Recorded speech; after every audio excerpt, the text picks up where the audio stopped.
بسم اللہ الرحمن الرحیم۔ السلام علیکم ورحمۃ اللہ وبرکاتہ۔ میرا نام ہومیوپیتھک ڈاکٹر محمد خرم ہے اور میں ایک کلاسیکل ہومیوپیتھک ڈاکٹر ہوں۔ یہ ویڈیوز میں صرف ہومیوپیتھک ڈاکٹرز اور اسٹوڈنٹس کے لیے بنا رہا۔ یہ جو ویڈیو کا عنوان ہے وہ ایفریزم نمبر 4۔ آج ہم ایفریزم نمبر 4 کو ڈسکس کریں گے۔ اس میں اس کا جو ترجمہ ہے اس ایفریزم کا، اس میں کہا گیا کہ یعنی ایک ڈاکٹر صرف بیماری کا علاج کرنے والا نہیں بلکہ صحت کو محفوظ رکھنے والا ہے۔ اگر ان چیزوں کو پہچان لے جو صحت کو خراب کرتی ہیں، جو بیماری کو پیدا اور برقرار رکھتی ہیں، ان چیزوں کو دور کر سکے تاکہ صحت مند رہے۔ یہ وہ بات ہانیمن نے اس ایفریزم کی ٹرانسلیشن میں بتائی، لیکن اب میں اس کو کھول کے آپ کو بیان کروں گا کہ اس میں وہ کہنا کیا چاہ رہا ہے، بتانا کیا چاہ رہا ہے۔ اس میں ایفریزم نمبر 4 میں ڈاکٹر کو ہانیمن نے ڈاکٹرز کو خطاب کر کے لکھ کے بتایا ہے کہ صرف علاج نہیں بلکہ صحت کو قائم رکھنا۔ آپ نے صرف علاج نہیں کر دینا، اس صحت کو قائم بھی رکھنا ہے۔ اس آپ کی جو میڈیسن ہے یا جو آپ اس کا علاج کر رہے ہیں، اس میں صرف یہ نہیں کہ دوائی دے دی اور پیشنٹ جو ہے نا ٹھیک ہو گیا۔ ایسا علاج کریں کہ جس سے اس کی صحت بھی برقرار رہے، اس کا لائف سٹائل اور اس کی ہیبٹس پہ بھی توجہ دینی ہے۔ یہ نہیں ہے کہ جی دوائی دے دی اور پیشنٹ چلے گیا اور ٹھیک ہو گیا، ایسے نہیں۔ یہ چیزیں بھی ہمارے ڈاکٹرز کو سمجھ آنی چاہیے۔ ڈاکٹر ہانیمن کہتے ہیں کہ اس کی ہیبٹس پہ غور کرو، اس کا لائف سٹائل دیکھو، اس کو بھی تم نے چینج کرنا ہے، اس کے بھی ٹریک کو الگ الگ کر دینا ہے اور اس کو سمجھانا ہے کہ اس طرح یہ ڈاکٹر کی ڈیوٹی ہے۔ ایفریزم نمبر 4 میں ڈاکٹر کو یہ سمجھایا جا رہا ہے، اور وہ اگلا پوائنٹ یہ بتاتا ہے کہ صحت خراب کرنے والی چیزیں کون سی ہیں۔ آپ کو پتہ ہونی چاہیے، ایز اے ڈاکٹر آپ کو یہ سب پتہ ہونا چاہیے۔ جو بھی نالج ہوتا ہے یا ڈاکٹر ہوتے ہیں، وہ ان کو پتہ ہوتا ہے کہ کون سی چیزیں صحت کے لیے خراب ہیں۔ جیسے غلط غذا، پہلا ہم پوائنٹ لے لیتے ہیں کہ پیشنٹ جب آتا ہے آپ کے پاس، وہ غلط غذا کھا رہا ہوتا ہے، زیادہ چکنائی، ٹھیک ہے، زیادہ چکنائی، نشاستہ دار چیزیں، ٹھیک ہے نا، فیٹس لے رہا ہوتا ہے، فاسٹ فوڈس کھا رہا ہوتا ہے۔ یہ اس کی لائف سٹائل کو خراب کر رہا ہوتا ہے، یہ اس کا لائف سٹائل ہوتا ہے، اس کو صحت مندی کی طرف روک رہا ہوتا ہے، رکاوٹیں پیدا کر رہا ہوتا ہے۔ پھر اس کی بری عادتیں، جیسے سگریٹ پیتا ہے، نشہ کرتا ہے اور اٹھ پٹانگ چیزیں کھاتا ہے، سمجھ آ رہی ہے۔ اسی طرح ذہنی دباؤ کیا ہے؟ ذہنی دباؤ پہ بھی توجہ دینی ہے کہ اس کو انزائٹی کیسے ہے، ڈپریشن کیسے ہے، اس کو کس وجہ سے وہ ذہنی دباؤ ہوتا ہے، رات کو وہ سوتا ہے نہیں سوتا ہے، مطلب پوری رات وہ کس طرح کی زندگی گزار رہا ہے، اس کی جو ایٹماسفیئر میں ماحول ہے وہ کیا، وہ آپ نے سننا ہے۔ وہ سننا ہے، اور سننے کے بعد آپ نے اس کو ریکٹیفائی کرنا ہے کہ بھائی اس جگہ پہ یہ بات ہے جس کی وجہ سے تمہاری صحت نہیں ہو رہی، تمہیں پرابلمز ہو رہی ہیں، اور اگر ہم تمہیں یہ میڈیسن دیں گے بھی تو یہ وقتی طور پہ تمہیں اثر دے گی، لیکن تم ٹھیک نہیں ہوگے۔ یہ ڈاکٹر کو اس کا نالج ہونا چاہیے۔ اور آگے ایسی نیند، آپ کو پتہ ہے کہ اس وقت ہمارے 90% لوگ صبح 4 بجے تک جاگتے ہیں۔ آپ کو پتہ ہے کہ 4 بجے تک لوگ سوتے نہیں ہیں۔ جب نہیں سوئیں گے تو موبائل اسکرین ٹائم بڑھ جائے گا، اس سے ان کے ذہن پہ مسئلہ آئے گا، آنکھوں میں مسئلہ آئے گا، نیند پوری نہیں ہوگی۔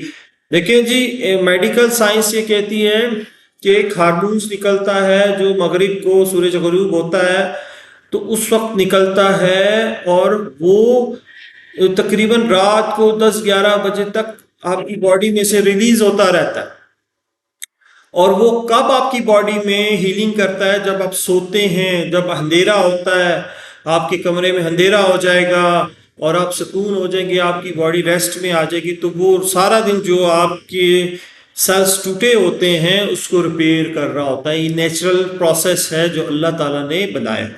اب وہ جو کیمیکل ریلیز ہو رہا ہوتا ہے جو آتا ہے، اگر آپ اس کو وہ گراؤنڈ نہیں دیں تو وہ آپ کی باڈی میں کام نہیں کر سکے، رکاوٹ ہے. اس کو کام کرنے کے لیے آپ کو سونا ضروری ہے، آپ کو لائٹس بند کرنا ضروری ہے بیڈ روم کی. آپ دیکھیں نا، آپ ساری رات موبائل استعمال کرتے ہیں، لائٹس ہے، اسکرین ٹائم ہے، سارا جسم آپ کا اس میں انوالو ہوتا ہے، آنکھیں، دماغ، ہاتھ. آپ پریشان ہوتے ہیں اور آپ 3-4 بجے تک، اور اس کے بعد آپ تھک جاتے ہیں اور پھر سوتے ہیں. جب صبح اٹھتے ہیں تو ذہنی طور پہ بھی آپ تھکے ہوتے ہیں، جسمانی طور پہ بھی تھکے ہوتے ہیں، کیونکہ آپ کا ہیلنگ کا پروسیس رک جاتا ہے، رکاوٹ ہو جاتی ہے. ہنی من کہتا ہے ان چیزوں کو دور کرنا ہے، اور یہ ڈاکٹر کو پتہ ہونی چاہیے. ایسے نہیں کہ ڈاکٹر کو پتہ نہیں، ڈاکٹر خود ہی لگا ہوا ہے اسکرین ٹائمنگ میں اور رات کو 2-3 بجے تک جاگ رہا ہے اور وہ دوسروں کو نصیحت کر رہا ہے. ٹھیک ہے، کیونکہ اس کی بھی اپنی صحت خراب ہو جائے گی. اچھا، اگلا پوائنٹ ہے بیماری کو قائم رکھنے والے جو عوامل ہیں. جو بیماری قائم رکھنے والے عوامل ہیں، بیماری قائم رہتی ہے، آپ میڈیسن دیتے بھی رہیں، رکاوٹ ہوتی رہے گی. وہ کون سے عوامل ہیں جس سے بیماری قائم رہتی ہے؟ یہ ڈاکٹر کو پتہ ہونا چاہیے. پرانی یا غلط ادویات، آپ پرانی الٹی دوائیاں لے رہے ہوتے ہیں. آج کل آپ کو پتہ ہے اینٹی ڈپریشن، اینٹی الرجیز اور اینٹی پتہ نہیں کون سی آپ اسٹیرائڈز اور یہ وہ کچھ لے رہے ہوتے ہیں. یہ آپ کی بیماری کو قائم رکھتی ہیں، آپ کی بیماری ٹھیک نہیں کرتی. نیند کی گولیاں کھا رہے ہوتے ہیں، رات کو نیند نہیں آ رہی ہوتی، نیند کی گولیاں کھا رہے ہوتے ہیں، اینٹی ڈپریشن کھا رہے ہوتے ہیں، اس سے اور سائیڈ ایفیکٹس پیدا ہو رہے ہوتے ہیں. یہ آپ کو بیماری کو قائم رکھتی ہیں یہ چیزیں. پھر مسلسل ایسے لوگ جو ٹھنڈے پانی میں رہتے ہیں، ٹھنڈے پانی میں کام کرتے ہیں، اس سے بھی وہ پرابلمس ہونی شروع ہو جاتی. کئی لوگ ہیں نمی والی جگہ پہ رہتے ہیں، اس سے پرابلمس ہونی شروع ہو جاتی ہیں. اور کئی لوگ آپ کو پتہ ہوگا کہ جدھر بند جگہیں ہوتی ہیں وہاں رہتے ہیں، تو اس سے سانس کی پرابلمس آنی شروع ہو جاتی ہیں. یہ سب علم ڈاکٹر کو ہونا چاہیے. یہ ڈاکٹر کو بتا رہے ہیں ہنی من کہ ڈاکٹر کو اس کے بارے میں ہونا چاہیے کہ اگر وہ بہت زیادہ گرم جگہ پہ کام کر رہا ہے تو اس کو گرمی سے کیا کیا پرابلمس ہو سکتی ہیں. اسکن پرابلمس بھی ہو سکتی ہیں، وہ بھی پرابلمس ہو سکتی ہیں. اسی طرح ٹھنڈی میں کر رہا ہے تو اس کو کیا کیا پرابلمس ہو سکتی ہیں. یہ بھی ڈاکٹر کو معلومات ہونی چاہیے اور اس کاز کو دور کرنا ہے ڈاکٹر. یہ اس کی ذمہ داری کا حصہ ہے. صرف دوائی دینی نہیں ہے کہ کتنی پوٹینسی دے دیتی اور مریض کو دیکھا جی چلو جی ہم نے دے دی ہے اور مریض پہ خود دوائی اثر کرے گی، ایسے نہیں ہے. اچھا، ڈاکٹر کی اصل ذمہ داری اس میں بتائی گئی ہے کہ مریض کو، پیشنٹ کو جو ہے نا دوائی دینا، لیکن ساتھ ہی گائیڈ لائن بھی دینا، ساتھ ہی گائیڈ بھی کرنا. یہ اس کی اصل ذمہ داری ہے. جو اس فریزم نمبر 4 میں جو اس کا ایک مین، کیونکہ یہ فریزمز ہیں یہ آپس میں ملتے جلتے بہن بھائی ہیں. جب ایک سنیں گے تو دوسرا سنیں گے تو آپ بولیں گے پچھلے میں بھی یہ بات، کیونکہ وہ سٹیپ بائی سٹیپ سمجھا رہا ہے. تو بہن بھائی ایک دوسرے کے ساتھ ملتے جلتے ہیں. اسی طرح پہلا سٹیپ دوسرے سٹیپ کے ساتھ اٹیچ ہے، دوسرا تیسرے کے ساتھ، چوتھے کے ساتھ، یہ آہستہ آہستہ چل رہا ہے. تو آپ کو چیز بھولے گی بھی نہیں اور آپ کو آہستہ آہستہ سمجھ آتی رہے گی. دوسرا اس کا لائف سٹائل، اس نے کہا اصل ذمہ داری اس میں بتایا کہ اس کا لائف سٹائل اور وہ اپنی صحت کو خود سنبھالنے کی آپ اس میں ہمت پیدا کریں کہ بھائی یہ تم نے اپنی صحت کو خود سنبھالنا ہے. اب پریکٹیکل میں اس میں ایگزامپلس دے دیتا ہوں. ایک شوگر کا پیشنٹ آپ کے پاس آتا ہے، اس کو شوگر ہے، وہ میٹھا نہیں چھوڑتا. مثال کے طور پہ آپ کہتے ہیں بھائی آپ نے میٹھا کم کر دینا ہے، فیٹس والی چیزیں کم کر دینی جس سے آپ کو موٹاپا نہ بڑھے، اور آپ نے کولڈ ڈرنکس بند کر دینی. تو کہے گا نہیں ڈاکٹر صاحب میں تو نہیں چھوڑ سکتا، تو میں تو صبح ناشتے میں بھی کولڈ ڈرنک پیتا ہوں.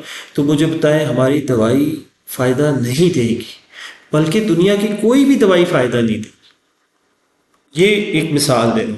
اسی طرح آپ کے پاس ایک سینے کی الرجی کا پیشنٹ آ جاتا ہے جن کو الرجی ہے، ٹھیک ہے، اور وہ دھول مٹی میں کام کرتا ہے یا دھول مٹی میں اپنا خیال نہیں کرتا، مٹی میں جاتا ہے، تو آپ اس کو کہیں گے کہ بھائی خیال کیا کرو، ماسک پہن لیا کرو یا تھوڑا سا احتیاط کیا کرو. تو کہتا نہیں ڈاکٹر صاحب میرا تو کام ہے، میں کیا کروں؟